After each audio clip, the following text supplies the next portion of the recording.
ഇന്ന് നമ്മൾക്ക് എളുപ്പത്തിലൊരു തക്കാളി ചമ്മന്തി എങ്ങനെ ഉണ്ടാക്കാൻ നോക്കിയാലോ. അതിന് വേണ്ടിയിട്ട് ഞാൻ ഒരു സവാള, മീഡിയം സൈസ് ഒരു സവാള എടുത്തിട്ടുണ്ട്, 3 ചെറിയ ഉള്ളി എടുത്തിട്ടുണ്ട്, 4 അല്ലി വെളുത്തുള്ളി എടുത്തിട്ടുണ്ട്, 2 വറ്റൽമുളക്, 2 ചെറിയ തക്കാളി, ചെറുതായതുകൊണ്ട് 2 എടുത്ത്, വലുതാണെങ്കിൽ 1 മതിയാവും. ഇനി ഇതൊന്ന് നമുക്ക് ക്ലീൻ ചെയ്തിട്ട് കാണിച്ചു തരാം. ഇതെല്ലാം ഞാനൊന്ന് ക്ലീൻ ചെയ്ത് എടുത്തിട്ടുണ്ട്. ഇനി നമുക്ക് സവാളയും തക്കാളിയും എല്ലാം ഒന്ന് സ്ക്വയർ പീസായി കട്ട് ചെയ്യാം. ഇതെല്ലാം ഒന്ന് സ്ക്വയർ പീസായി കട്ട് ചെയ്ത് വെച്ചിട്ടുണ്ട്. ചെറിയ ഉള്ളി വലുതൊക്കെ ആകുമ്പോൾ ഒന്ന് 2 പീസാക്കി വെച്ചിട്ടുണ്ട്. വെളുത്തുള്ളി, സവാള കട്ട് ചെയ്ത് വെച്ചിട്ടുണ്ട്, തക്കാളിയും കട്ട് ചെയ്ത് വെച്ചിട്ടുണ്ട്. ഇനി നമുക്കിത് എണ്ണയിലൊന്ന് വഴറ്റിയെടുക്കാം. ഒരു കടായി വെച്ചിട്ടുണ്ട്.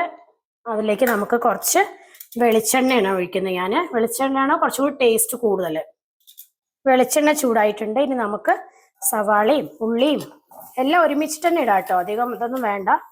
എല്ലാം കൂടെ ഒരുമിച്ചിട്ട് തന്നെ ഇട്ടിട്ട് ഇത് നല്ലപോലെ ഒരു കളർ ചേഞ്ച് ആവരുത്, എല്ലാം ഒന്ന് സോഫ്റ്റായി വരുന്നവരെ വഴറ്റിയാൽ മതി. എന്താ വെച്ചാൽ അല്ലെങ്കിൽ ചമ്മന്തിയുടെ കളർ അങ്ങോട്ട് മാറും. ഒരു ഓറഞ്ച് കളർ ചമ്മന്തിയാണ് നമുക്ക് കിട്ടേണ്ടത്. നമുക്ക് ആവശ്യത്തിനുള്ള ഉപ്പ് ഇതിലേക്ക് ആഡ് ചെയ്ത് കൊടുക്കാം. അപ്പൊ സവാള ഒന്ന് പെട്ടെന്ന് വഴന്ന് വരും, പിന്നെ ഉപ്പിടണ്ടല്ലോ. അപ്പോൾ നമുക്ക് ഇത്രയും വഴറ്റിയാൽ മതി, കളർ ചേഞ്ച് ആവണ്ട. തക്കാളിയുടെ സ്കിന്നൊക്കെ ഒന്ന് വേർപെട്ട് വരുന്ന അത്രയും മതി. നമുക്കിത് ഓഫാക്കാം. അപ്പോൾ ഇത് നല്ലപോലെ തണുത്ത് വന്നിട്ടുണ്ട്. ഇനി നമുക്ക് ഇതൊന്ന് അരച്ചെടുക്കാം.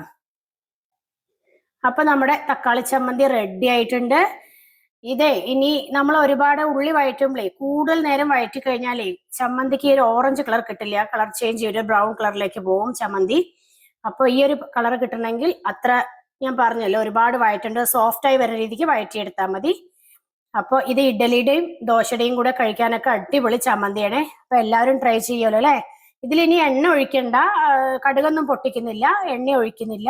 നമ്മൾ വഴറ്റുമ്പോൾ എണ്ണ ഒഴിച്ചിട്ടുണ്ടല്ലോ, അത്രയും മതി. എല്ലാവരും ട്രൈ ചെയ്ത് നോക്കിയിട്ട് ഫീഡ്ബാക്ക് അറിയിക്കാൻ മറക്കരുതേ.